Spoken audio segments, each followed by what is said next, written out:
রমজান মাসের রোজা শেষ হওয়ার পর এখন শুরু হয়ে গেছে শাওয়াল মাসের রোজা। আর বাসায় এই রোজাটা শুধু আমি আর আম্মুই করি। আজকে ইফতারির জন্য ফার্স্টে ফলগুলো কেটে রেডি করে নিয়েছিলাম।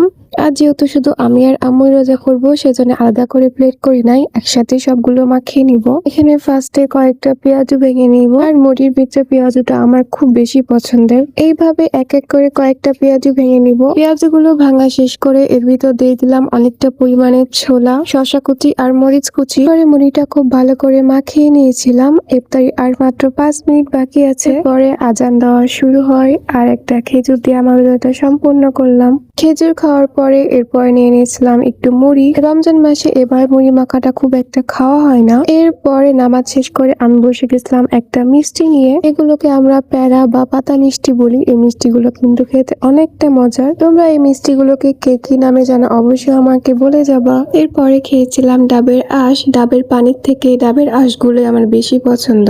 আর এখনকার প্রত্যেকটা ডাবে প্রায় এমন আঁশ থাকছে। এই আঁশগুলো খাওয়া শেষ করে লাস্টে নিয়ে নিয়েছিলাম কয়েক টুকটো আমতার আচার। তোমরা তো অনেক আচারই খেয়েছো, বাট আমতার আচার কি কখনো খেয়েছো? বিশ্বাস করো, আমের আচারের থেকে আমতার আচার কিন্তু সব থেকে বেশি মজা খেতে। তোমরা যারা যারা এই আচারটা এখনো খাও না, এখন কিন্তু আমের সিজন, বাসায় বানিয়ে খেতে পারো। আজকের ভিডিও তাহলে এখানেই রাখি। আল্লাহ হাফেজ, টাটা।